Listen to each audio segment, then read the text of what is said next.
Can you hear me now? It's like a Verizon Wireless commercial. Can you hear me now?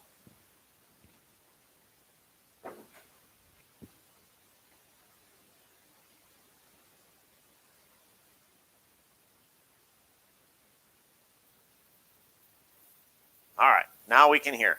Yep, I forgot to turn my little microphone on, so that's my apologies, everybody. So now we're hopefully good to go. Good morning, good morning, good morning, everybody. Hopefully you noticed that your tests are already in the grade book. I spent yesterday, what was it? Probably about 4.5 hours, 5 hours, correcting the 2 sections of tests for all of you. So they're all done. They're all in. All right. Well, good morning, everybody. So we are looking at 2 major things that we're going to do today. We're going to go over the assessment real quick, and then we're going to take a look at the questions from 7.1. So hopefully you had a chance to go back to what you submitted to Schoology in the gradebook so you could see the notes. Give me a thumbs up if you did get to Schoology to see my notes so you could see the score and what I left for you for comments on the test. Give me a thumbs up if you did that.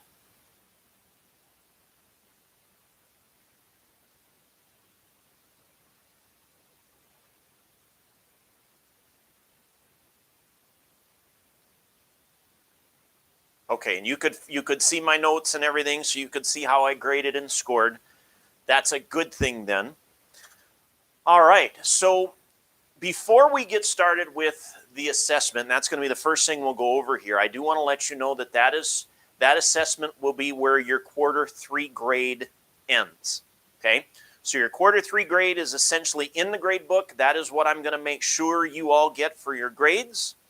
And so everything that we do from here on out will actually get transferred to quarter 4.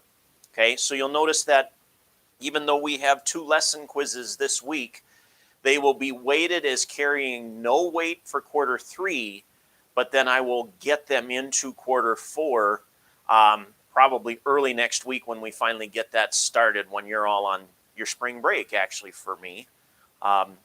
I'm guessing that you might have some things coming from other instructors, so next week might be something where you're doing some things. You just won't have anything you've got to do for me. So I'm going to honor our spring break, but it'll be a time for me to get a lot of stuff done and ready for you. So with that said, let's take a look at the test. So I'm going to cover just the big ones where people had issues on, kind of as an overall deal. So looking at learning target A, okay, which were these 2 problems. I don't know if you can have it in front of you or not. Okay. Problem 1 and 2, most people were really good on. So nothing really that needs to be covered. That was just a quick, could you change from one form to the other? That went very well. Where our issue started on that first learning target was problem number 4. Okay, so I'm going to start with problem number 4. Now, in that particular problem, you have the 4th root of a to the 4th over 9. Now, the key issue on this one is that as we start it, we're going to need to separate this into 2 separate 4th roots. 4th root of a to the 4th, and then the 4th root of 9. Now, there's a couple of different ways that people handled the 4th root of 9 here. But we should recognize out of the numerator, the 4th root of a to the 4th, we can easily write that as just a. So it leaves us with a over the 4th root of 9. Now, in this particular process, since we are looking at a 4th root of 9, we would now need to make sure that we rationalize that. So the step in that would be thinking of this 9, rather than 9, I'm going to write it as 3 times 3. Now, my reason for that is because if I'm going to have to do some work in the numerator, I want to minimize the amount that I do. So if I change it to 3 and 3, in order for the 4th root to actually be rationalized here, now all I would need to do is multiply by a 4th root of another 3 times 3 and do that on the top and on the bottom. Now, again, this is not the only way that this can be none. I'll go back and cover that in a moment. But you'll notice here, now when I look at the denominator here, now how many 3's do I have? I've got 4 of them. So what this is essentially saying, I can't do anything with the numerator, so this would be just come a times the 4th root of 9. 3 times 3, can't do anything with that. But now on the denominator, I technically have the 4th root of 3 to the 4th power, which is then just 3. We had some people who wrote that as 1, so we had a common error that happened that way, but this just becomes a 3. So the final result out of this particular problem turns out to be a times the 4th root of 9 divided by 3. Now we did have a couple of different ways that people did this. All right? So another way that some people handled this is they didn't think about breaking down the 9, which is fine, you can get through it. But when you go to rationalize in this case, now this is assuming we understand that this is going to be an a on top. But when we go to rationalize, what we had some people do, and this is a legal move, is they went 9 times 9 times 9. They recognized they needed 4 of them. So that was a good move. Numerator and denominator. So what this would give us is I'm going to go ahead and simplify that 4th root of a to the 4th, which we know is just a. But what we had is we had a lot of people that got to this point. And again, on the denominator, since I've got now 4 9's there, would just become a 9. Now we have to keep in mind, though, that 729 I can break down and potentially reduce with the 9 in the denominator. So when I look at that, I'm essentially looking at 81 and 81. I'm a little less than that because I've only got 3 of them. So think of breaking all the 9's down here for a second. So I'm going to take that 729 and think of it rather as 9 times 9 times 9. It's going to be much easier to break it down using smaller numbers. So in this case, if I break down every one of those 9's, I'm going to create 2 3's from them. So 3 times 3, 3 times 3, 3 times 3. You'll notice that we can pull out a group of 4 3's. Okay, so in this particular portion, now again, keep in mind this is the 729 here, that I can pull out a 3, and it leaves me with the 4th root of 9. So if I think of this here, that essentially says I have a times what I just found over here, 3 times the 4th root of 9, all divided by 9, then you'll notice we can reduce by a factor of 3, and we get to that same result, a times the 4th root of 9 divided by 3. Okay, so there were multiple things that happened. We did have a lot of people who basically broke it up but then didn't do anything more with it. So we did have some that lost some significant point value there just because they didn't follow through. Okay, so moving on, we're going to keep going here. So looking at problem number 5, some people made problem number 5 much bigger than it really needed to be. Now, one of the things that we always got to make sure that we do in this one, you'll notice that they're giving us a formula where they say the number of flies in terms of time is equal to 112 times 2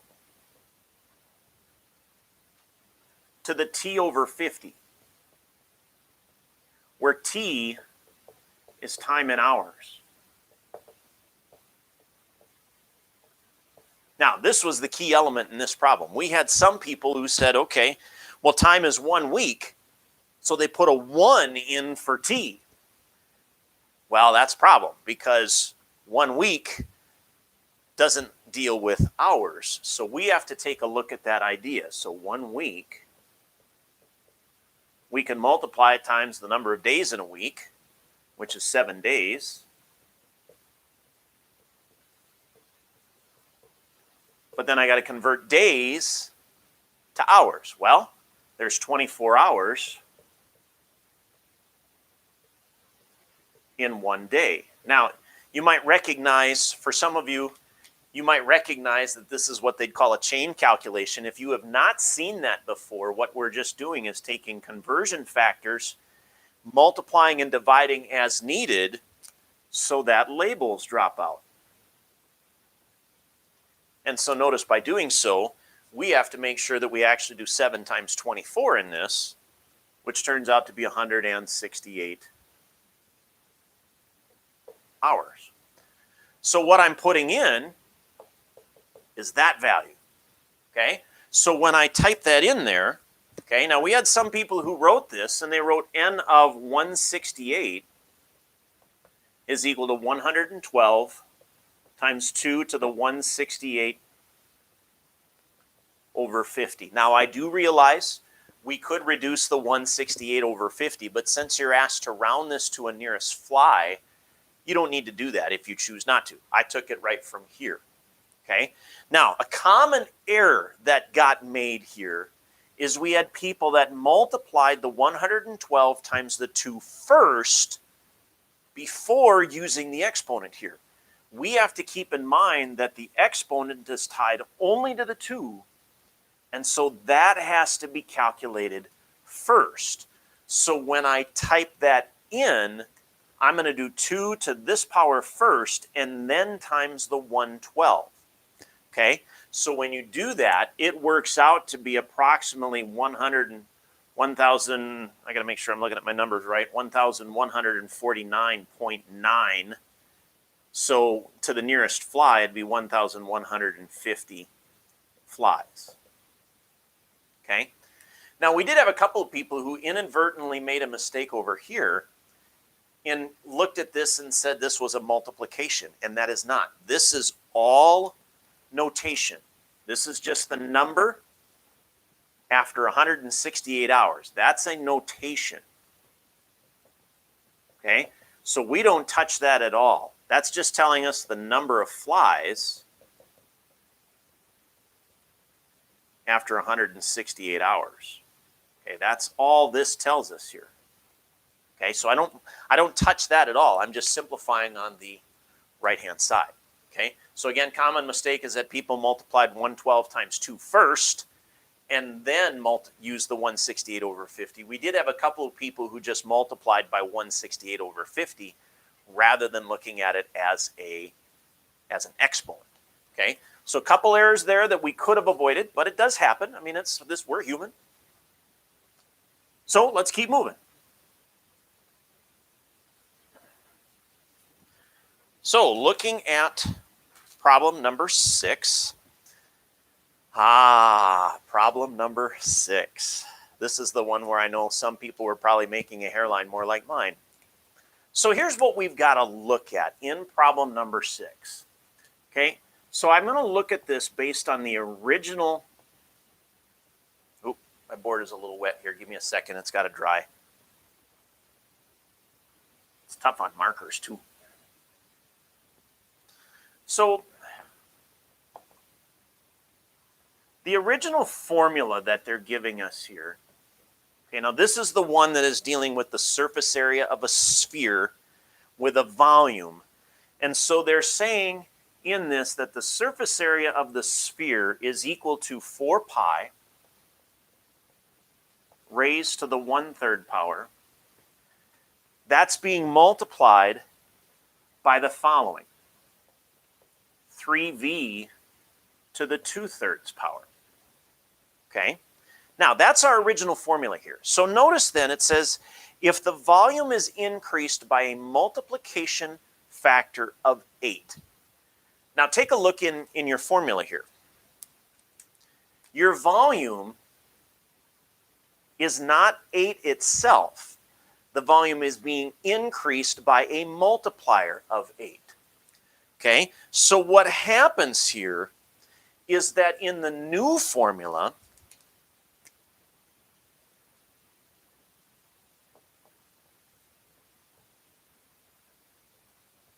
let's say I call this S sub n n being the new formula here. The only thing that I'm putting in is a multiplier that's going with the volume here. So everything else is staying the same. So I can say 4 pi to the 1/3 power. But now in here, everything is still to the 2/3 power, except here's what changes. You've got your 3v that's already there, but all we're doing is multiplying that by 8. Okay? So that's the only difference between the original formula and the new formula. So now what we need to do is we want to see, well, how does this 8 affect things? So what I'm going to do is you'll notice that the 4 pi to the 1/3 power is the same in both of these. I'm not going to touch that. But what is different? It's the 8 times 3v to the 2/3 power that is changed as compared to 3v to the 2/3 power. So really, here's where it all comes down to. I'm going to leave this part alone, and I'm going to manipulate this alone. Now, in doing so, because I have that power of 2/3, it will allow me in this parenthesis set here to say the following.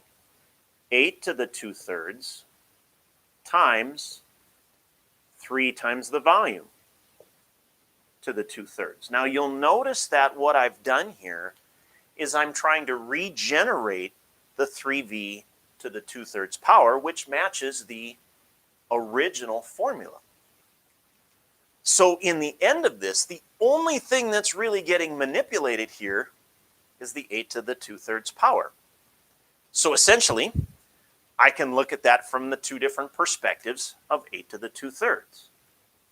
I can look at that and say it's the cube root of 8 and square it, or I could do the cube root of 8 squared, where the squaring is under the 8. Either way, I'm going to get to the same result here. Cube root of 8 is 2, and 2 squared is 4. So you'll notice that now if I bring everything else down, and I'm going to bring down the 3v here as well, that my new formula for my surface area is now 4 pi to the 1/3. It's being multiplied by that 4 we just found times the 3v to the 2/3 power. If I rearrange it just a little bit, I can now say that my new form for the surface area, I'm just going to move the 4 out front. It's 4 times everything else that you see here. The 4 pi to the 1/3 power times the 3v to the 2/3 power. Now look at that chunk in brown. What is all of this? That is your original formula. So what's happening is that I can make that argument, since this is all the original formula, that's the original surface area. So our new surface area formula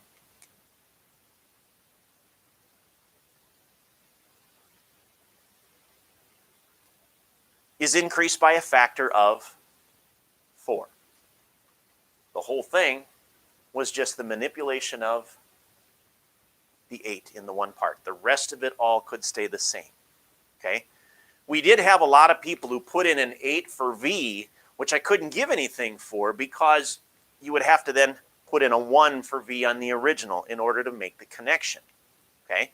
So we have to be able to come down to that. If you did put a number in there, that's perfectly fine. You just have to do it in the original as well so you can compare the actual values in the end. And that's where the difference is in that particular problem. Okay. problem number, what are we up to? 7. All right, so this was the problem where you were asked whether x to the 2.4 could be written as a rational exponent. Okay? Now, they wanted an explanation to this, but essentially what it comes down to is converting. We could say yes here by just taking 2.4 and convert.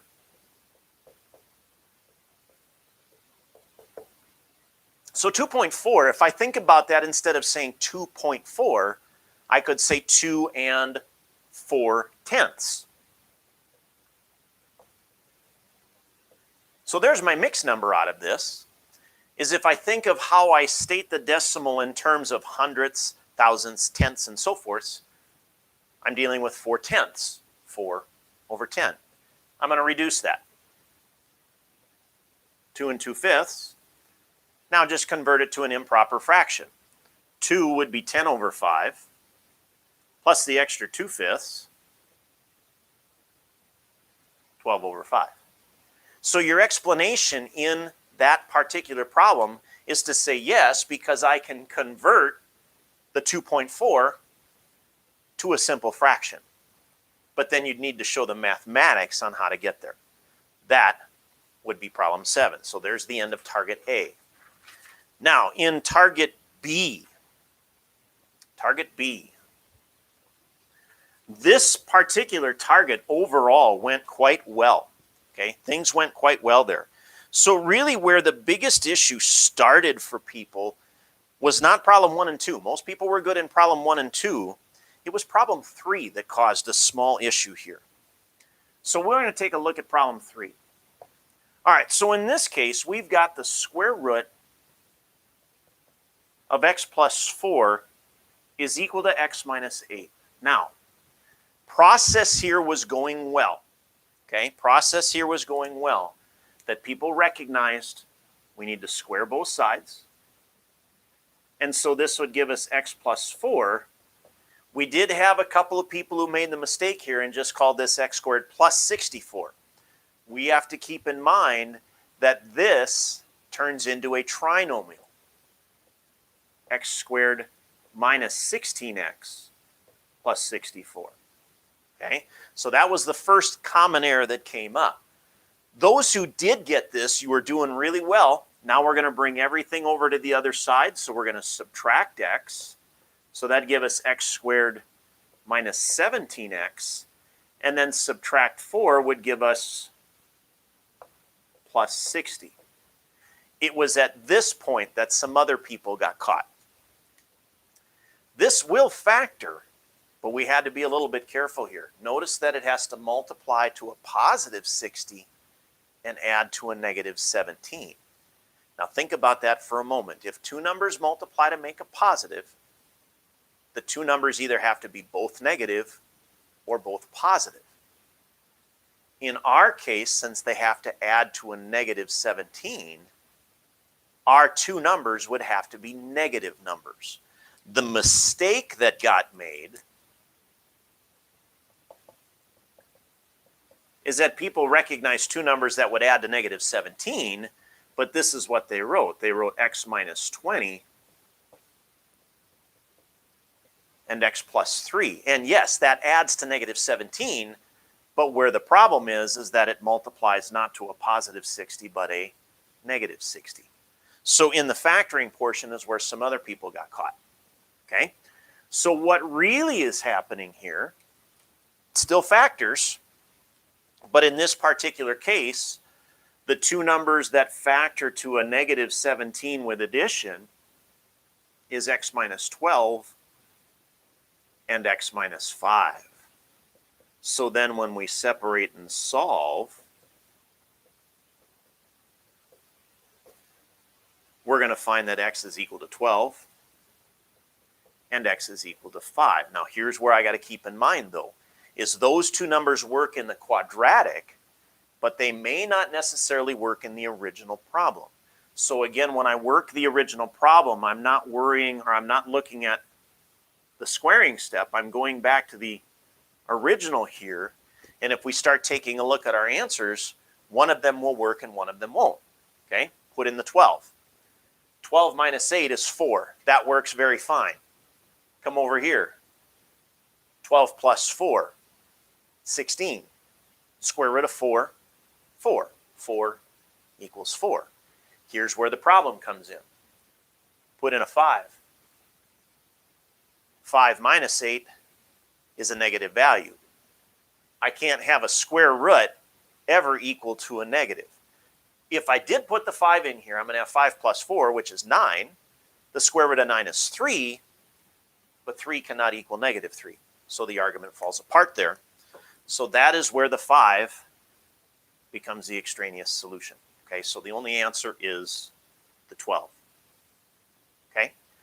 Now, problem number 4, most people did just fine on, so I'm not going to cover negative 4. There were a couple of errors that people made there, but they weren't conceptual errors. They were more of just either a calculation error more than anything.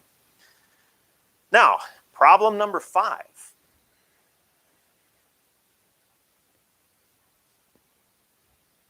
In problem number 5, this one went very well for many of you. That this is the problem where you're given the formula S is equal to a square root of the area divided by 4.828. Okay, so this was a formula that was used to approximate the side length of a regular octagon having an area A. So in other words, they're giving us an area here, or excuse me, they're not giving us an area here. In the problem, they're saying find the area of the stop sign with a side length of 12.4. So the 12.4 is going in over here.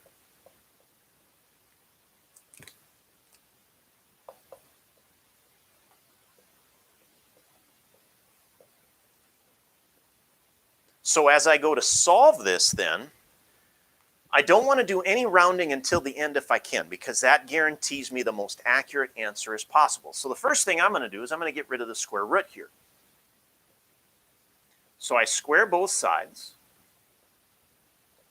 and that's going to give me A over the 4.828 is just equal to 12.4, the quantity squared. Now all I need to do to finish is just multiply by 4.828.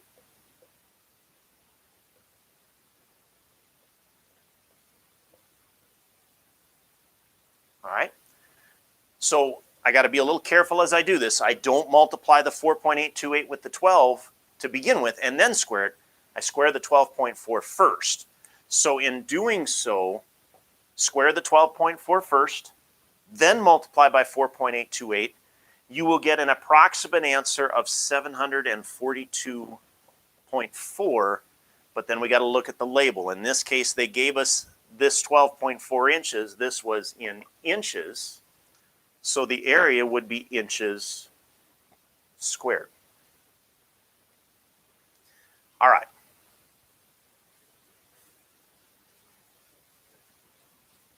Problem number 6. A lot of people were on the right track here. Some had a little struggle with this one. In problem number 6, you're asked to find how much further can the sailor see than the captain.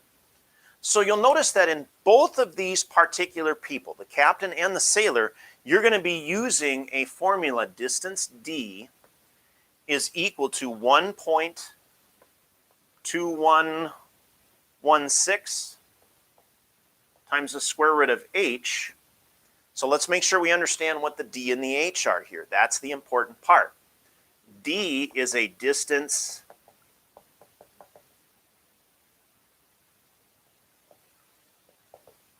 in miles. Now, what is the shortened label for miles? It would be MI. Okay? We had some people who put M, which would be a representation not of miles, but of meters. So we do have to be careful of those kinds of details. Now the H is a height above sea level, or a height above the water.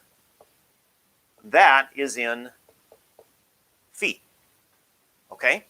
So what I have to do now is I have to take a look at this formula, and I have to break it up into two parts. The captain, actually I'll do the sailor first. So I got to look at the sailor, but then I also have to look at the captain. Okay, so I'm going to calculate two different situations here since the captain's at a different height than the sailor.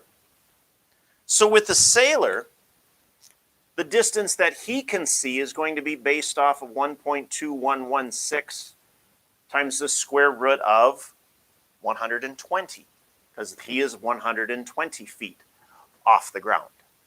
Okay, it's a long way up. In calculating this one, it's not a perfect value here. I'm coming out, I took it out to 4 decimal places just so I know I'd be accurate here. And I'm coming up with 13.2724. Now I have to keep in mind that that's in label of miles. But now I'm going to do the same thing with the captain. So in this case, the distance then is 1.2116 times the square root of 15, because he's only 15 feet off the water. And so in that calculation, it turns out to be 4.6925. And again, that would be in miles. Now, it's asking how much further can the sailor see? Well, what do you think we're going to do with those two values? We're essentially going to subtract them.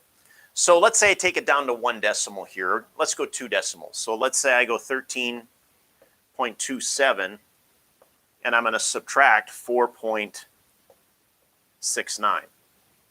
Okay? This turns out to be, I believe, 8.58, and that would be in miles. So I didn't state as to where to round it to, but 8.6 would be a good answer. I did accept 8.58. If you took it out a little further, I accepted that as well. I did take a look at where some other people did their rounding in different places, so I know that there were maybe some differences here, but really that's a good answer there. All right. Give me a thumbs up if everything's going okay so far. Give me a thumbs up. Yoshi. I don't know if you all saw Yoshi's comment there. I think you can read each other's comments, but look at Yoshi's comment. Somebody's out on a boat, eh?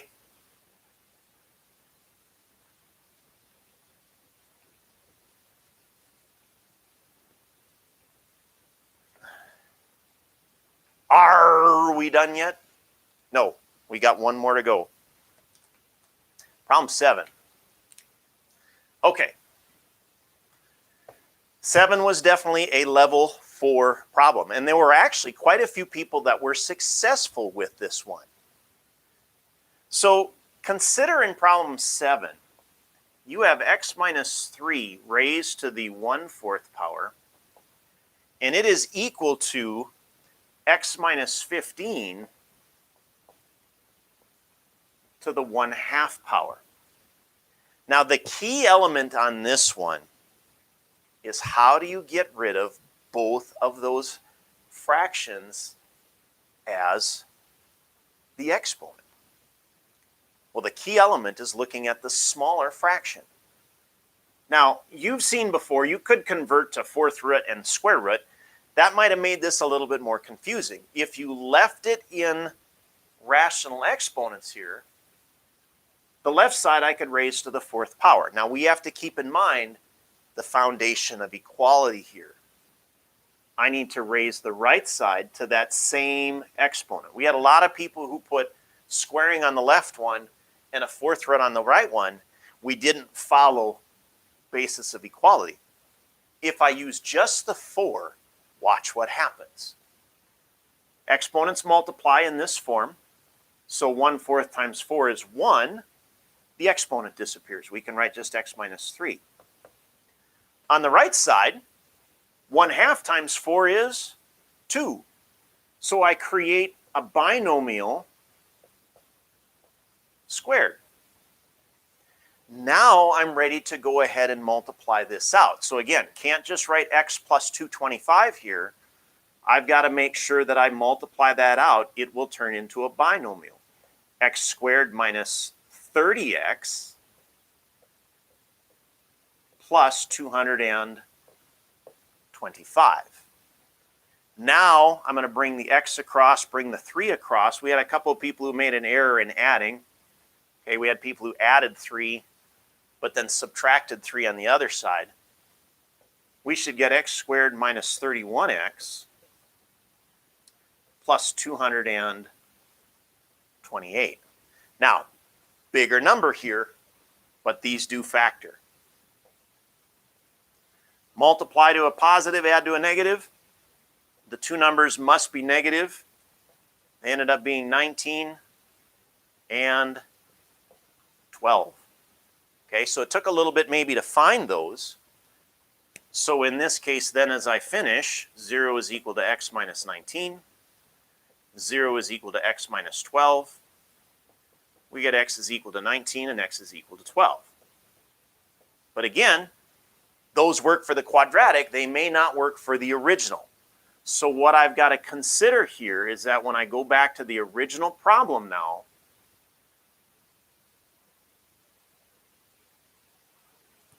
I got to make sure that because these are even index values, they're an even root. I can't have a negative in the root, or in this case, a negative in the quantity. Look at what would happen with the 12. 12 minus 15, negative 3. I can't take a square root of negative 3, so the 12 in this case is eliminated. That's the extraneous solution. So the 19 has to be the number that works here, and I could go ahead and test that. 19 minus 3 is 16. 16 to the 1/4 power is a 4th root of 16. That would be 2. Let's put a 19 in over here. 19 minus 15 is 4. Half power is a square root, so the square root of 4 is also 2. And therein finishes your quarter 3. All right. So let's transition, everybody. Let's transition to the assignment. You were working in section 7.1. Now, everything that we're doing from this point on, quizzes and whatnot, will be transferred to quarter 4. Okay, so in the grade book, the grade that you're seeing for your grade right now is your quarter 3 grade. I will make sure that that gets in that manner because you've all put in the time. You deserve to get that grade. So everything from here, the 2 quizzes that we have, the quizzes that's lined up for after today or after this live feed, and the quiz then that you have after tomorrow's information. Actually, I think I've got it. Yeah, tomorrow's information. Okay? We'll take care of all of that. We finish up then on Friday, and that will be our spring break. All right. So in section 7.1, do we have questions that we want to take a look at? So we'll open it up. Go ahead and get those up. I'm going to take a drink of water.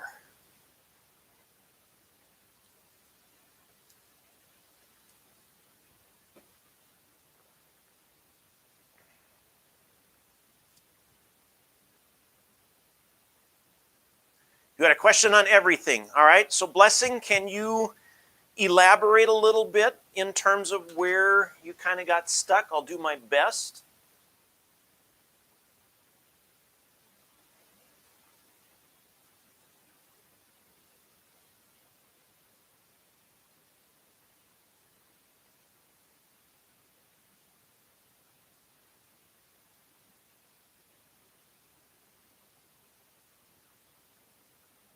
I know there's a little lag here, so if there are other questions that people have, go ahead and post them as well. We'll hit them.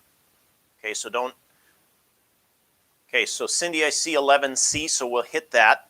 Okay, so Blessing, if you can try to elaborate. If not, just you can get a hold of me directly as well. Okay, all right. So I've got 11C. I'm still waiting to see if Blessing has got something that wants to come up here.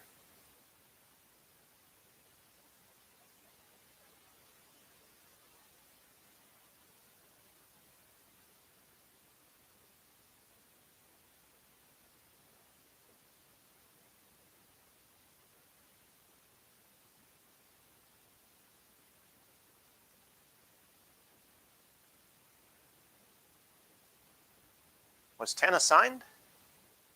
I'll take a look at it though. Okay, but that's okay. If Blessing tried it, we're okay to do it. So I will start, I'll do number 10 here first, since she had come up first. So we'll start with problem 10 real quick. Okay, then I'll move on from there.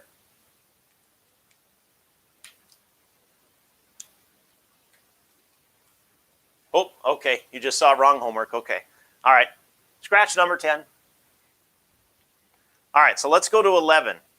Now, I'm probably going to have to take a look at 11 as a whole problem here before I get going, okay, so I can get to part C, because it might involve part A and B. Okay, so in problem 11, it says we've got a quantity of insulin is used to regulate sugar in the bloodstream, breaks down by about 5% each minute, okay? A body's weight adjusted dose is generally 10 units. Okay, so in this case, what I have to keep in mind is that if the body is breaking down the medicine, is that going to be a growth or a decay? In this case, it's breaking it down, so that's going to be a decay. So our formula here that we're looking at, okay, you'd be looking at, you know, whatever variable that you use. In this case, we're talking about time, okay? So I might use T for time. So I could say my function in terms of time would be equal to the original amount, 1 plus or minus a rate raised to some power of t here. So it's the rate that we have to consider here. It's a percentage, okay? So they're giving us the rate, which is 5%. So I need to make sure that I convert that to a decimal. So that would be 0.05. But now we got to keep in mind, are we getting bigger or are we getting smaller? Well, when you take medicine, you're breaking it down. So that's going to be not a positive, but a negative here. And they're saying that the original value, they're saying, is normally 10 units. Okay? So in this case, let's put in what I have for information. So my model would be equal to 10 times 1 minus 0.05 raised to the power of t. So I'm just going to clean this up. Now notice, if you do 1 minus 0.05, that's going to be 0.95. So it's an exponential decay because my base value here is less than 1. All right? So there's part A.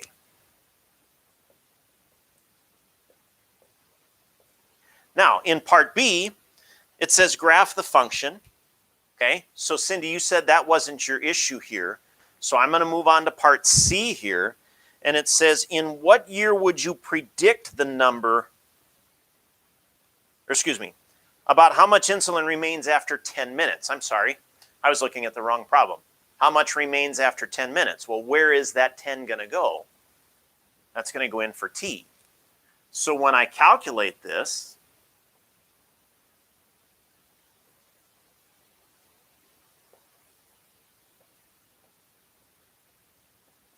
I'm essentially just typing in 10 times 0.95 to the 10th power. So the common mistake that some of you are making is that you're multiplying these two first. I have to keep in mind my order. What I need to multiply or figure out first is what I'm highlighting here in blue. Okay? You've got to calculate 0.95 to the 10th power first, and then multiply by 10, that will give you the correct result. All right? Cindy, give me a thumbs up if that makes sense to you.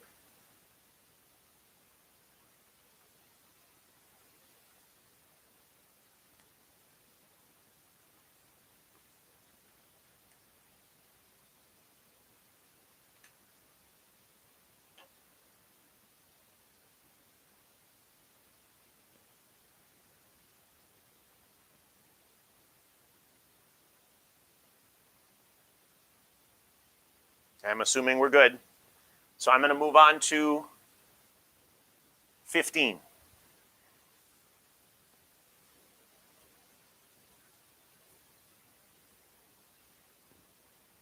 All right, so problem 15.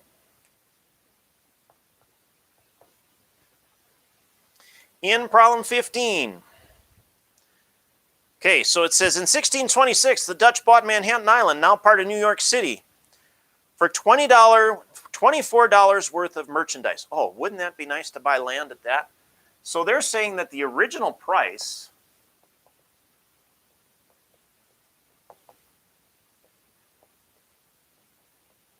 is $24. Okay? But suppose that instead $24 had been invested in an account that paid 3.5% interest each year.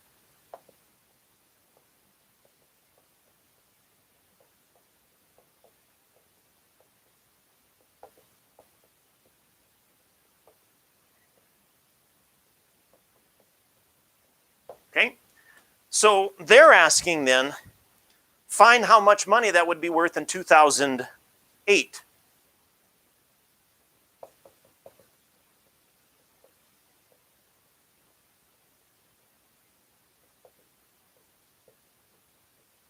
Okay, so the first question, is this going to be a growth or a decay? So if I start with that that model that involves the rate, we can say whatever amount after a certain after a certain amount of time is equal to A, which is an initial amount, 1 plus or minus the rate raised to a power of t. Well, in our case, what we have to keep in mind is what is acting as A. A is going to be the initial amount we spent, $24. R was 3.5%. So again, keeping in mind, I need to change that to a decimal, 0.035. And then we're going to have to figure out T here, okay? Now they're telling us the worth in 2008, so I need to convert that to a certain amount of time here. Okay, so I can't just put in 2008. I've got to consider that when did this $24 happen? That happened in 1626. So for me to calculate the amount of time, I'm going to have to do a subtraction. Okay, so T is going to be equal to 2008 minus the 1626.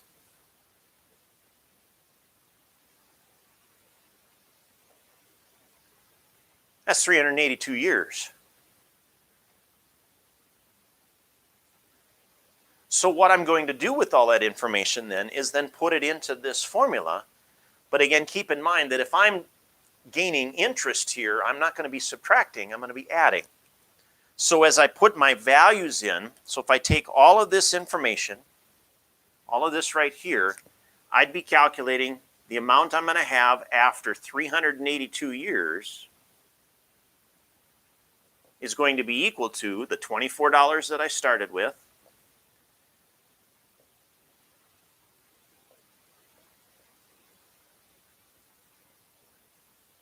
I know I'm running into my stuff here a little bit, okay? But essentially, that's what I'm calculating. So from here, it's just a matter of now throwing it into the calculator.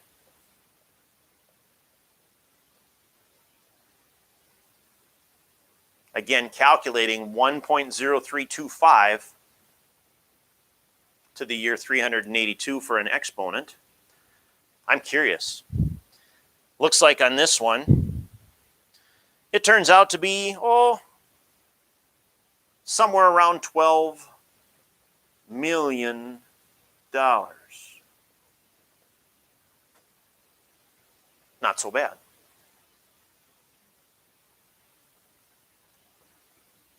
Did I read it wrong? Oh, 0.35, I'm sorry. 0.35, yes, thank you. 3.5. So yes. All right. So again, that changes here. Good catch. Thank you, thank you, thank you. Okay, good catch. All right. Thanks, Chung. All right, does that make sense? Give me a thumbs up.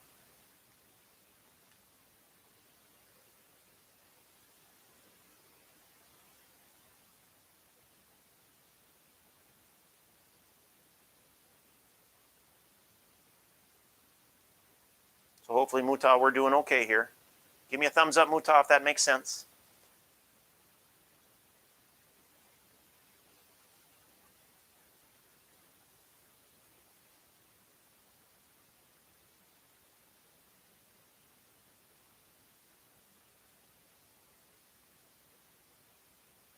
Okay, so Rose, you're good on 17? All right, I see that.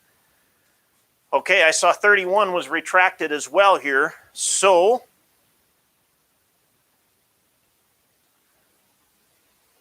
final call for questions.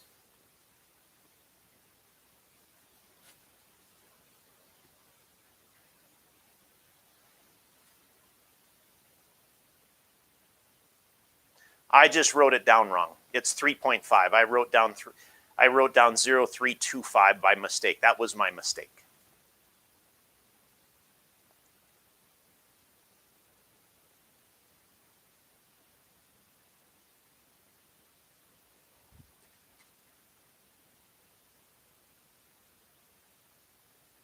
That is a decimal point.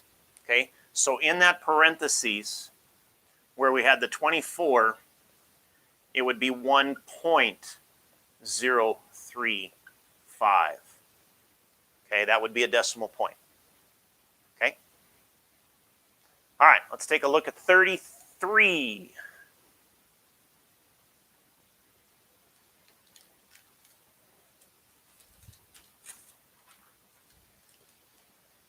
Okay, what are the values of A and B for the graph shown? Now, you've got to have your textbook open here. So in order to do this, okay, so they're saying they're giving us a function in 33. They're saying f of x is equal to a times b to the x.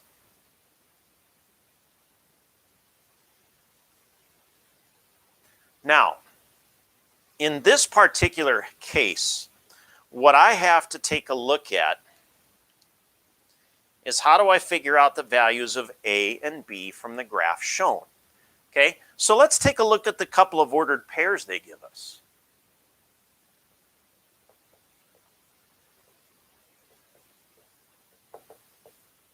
Okay, so they're giving us an ordered pair of 0, 1, and another ordered pair 1 and 2.5. Okay? So what I need to do is I need to utilize these two ordered pairs to figure out the value of A and B. Now, the one that I think I'm going to consider starting here is that anytime I look at an ordered pair, be thinking an X and a Y. Now, because of the design here, the number that I'm going to start with is going to be 0, 1.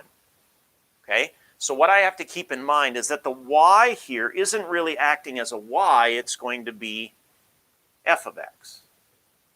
Okay? So keeping that in mind now, what that's going to allow me to do is I'm going to start with the ordered pair 0, 1. Why? Because that x is 0. Watch what happens. My output is 1. I don't know my A value yet. And my B value, I don't know that either.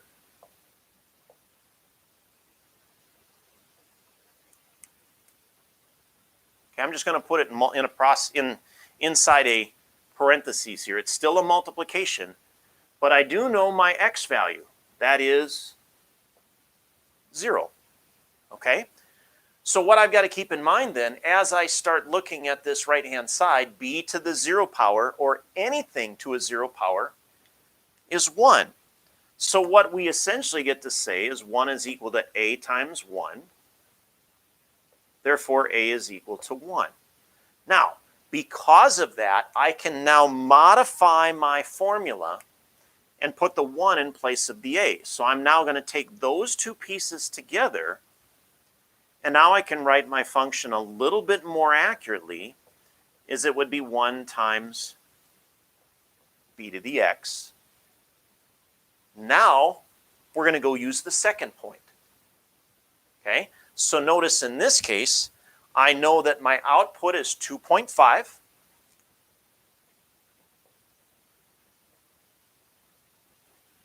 I'm still looking for b, but I know my input is 1. So in this case, 2.5 is equal to b, because b to the first power is 1 times 1 is b. So a is equal to 1, and b is equal to the 2.5. Okay? Give me a thumbs up, Mimi, if that makes sense. And then looking at 35, okay, in 35,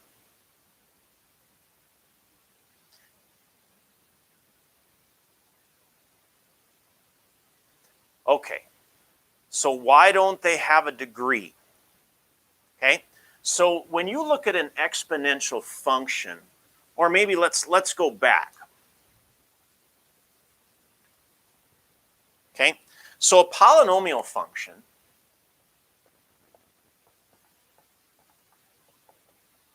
or just say polynomials in general would be something like this: 3x to the 5th minus 5x to the 4th plus 3x plus 1.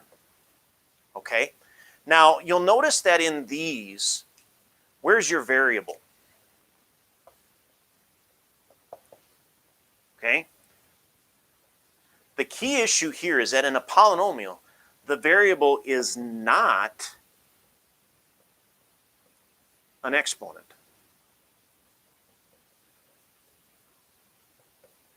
Okay? It's not an exponent.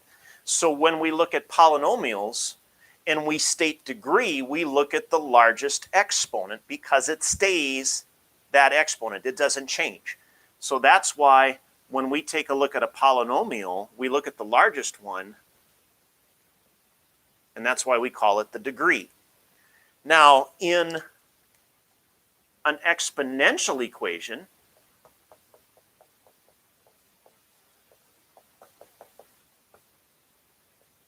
say like that exponential decay or growth.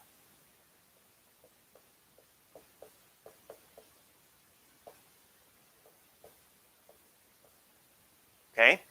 Now, let me change these to x's here so that we stay a little more consistent. Let's just say I make these x's.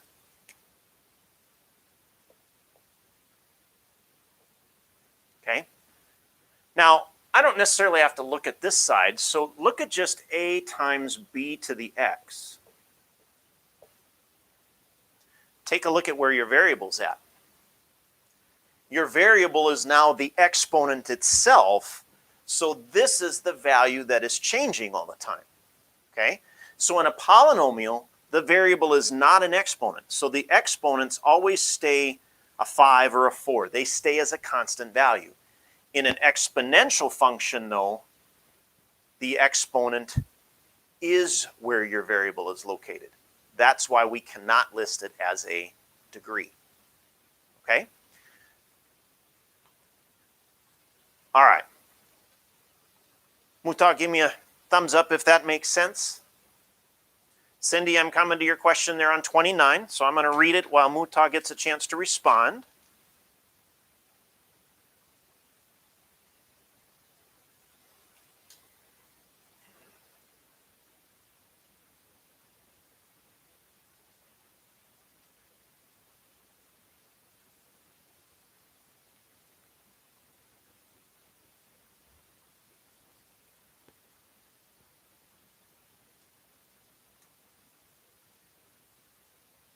Okay, so I'm going to go ahead and move ahead on problem 29. Okay, so this is a critical thinking problem, is it's asking which grows faster as x increases.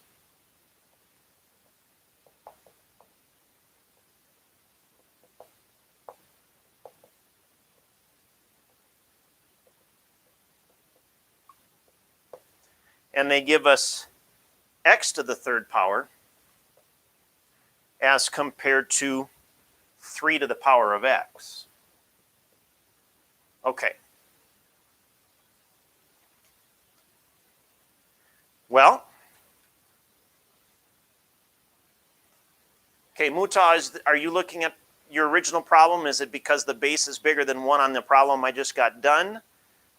It would not be because of the base. It would be because of where the variable is located. Okay? Now, in this problem, if we're referring to because the base is bigger than 1, that's part of it. Okay? So looking at our two expressions here, here's what's going on. Okay, good. All right, so when we look at these, the best way that I think we can handle this is just trying a few numbers here. Okay? So think about what would happen if you let x equal 1. Okay? So I'm going to do x equals 1 going all the way across here. So if I do x equals 1, I'm going to get 3 to the first power, or excuse me, I'm sorry, 1 to the third power, which is 1. Here I would be doing 3 to the first power, which is 3. So already we're seeing that 3 to the power of x is bigger than 1 to the third power. Now, keep it going though. Let's see what happens. Let's go a little bit larger. Let's say we go, let's just go x equals 2. So I'd now be calculating in the first one 2 to the third power. Well, 2 to the third power is 8.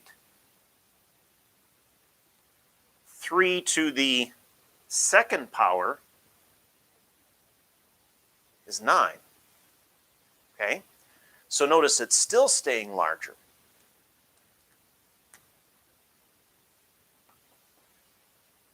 Let's see what happens here. When I get to the third power, I'm now dealing with what? 3 to the third power, which is 27.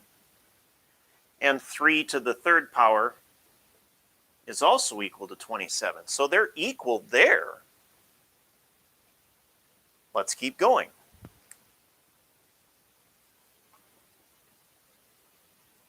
So what's happening here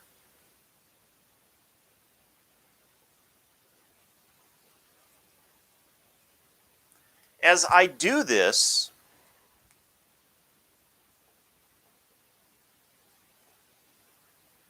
what essentially is going on is in these particular cases over here, we're taking a number times a number times a number.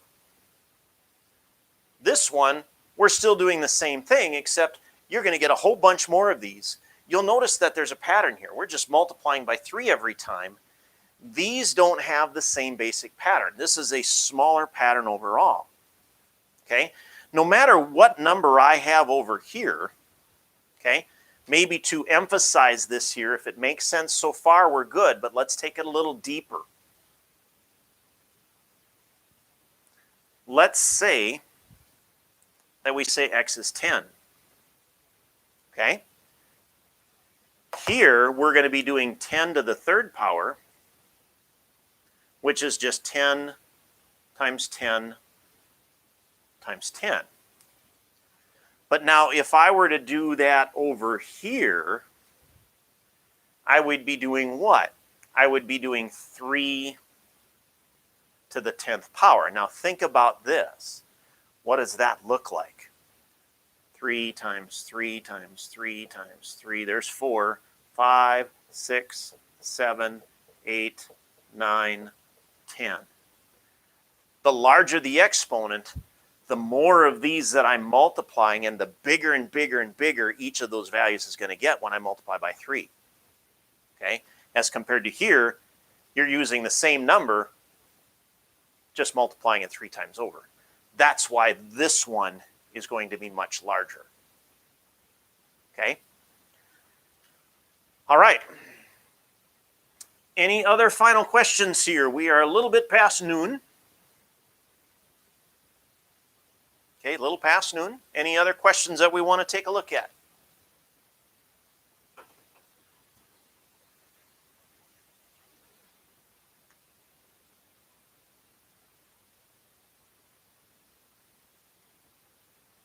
Okay? Nothing's coming in yet. If you're doing well, if you're feeling pretty good about things, please give me a smiley face emoji. Let me know that, and then we'll move ahead. So give me a smiley face emoji if everything's doing okay for you at this point.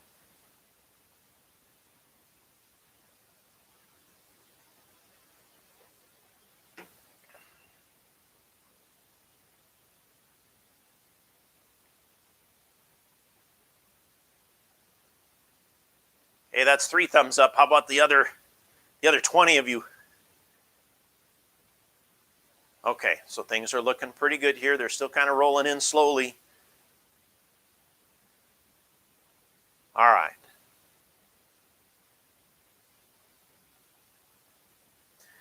Blessing, I think you've got a direct contact to me. If not, please contact me directly. Okay? Contact me directly. I'll talk with you a little bit before you start.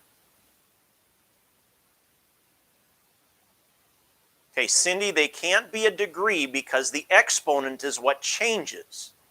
Okay? In a polynomial, the exponents are just numbers, so there's always a biggest number. In an exponential, the exponent can change to be any value we want, so we can't specify it by degree because that number can always change. Okay. So things are looking pretty good here. So everybody, here's what we're going to do. We're going to go ahead and get ready for the quiz. The quiz is an online Schoology quiz. Okay, so you'll have a certain amount of time to get that completed in Schoology. Okay, now it has not been updated to the point where we're taking it yet, but we're going to put it at the point of, let's say, 12:15. Okay, so 12:15, let's call it 12:45. We'll give it a half hour. It's only a few questions. Okay, so you're going to get your half hour on it. Okay, 12:15, 12:45. So from there, everybody, we'll go ahead and we'll call it good from there. Blessing, I'm going to try to contact you. I'll touch base with you a little bit on some things. So be prepared for a quick email from me, and then we'll go from there. So for the rest of you, we're going to go ahead and get started. So at this point in time, have a great day, and we'll see you all back here bright and early at 11 a.m. tomorrow. Take care.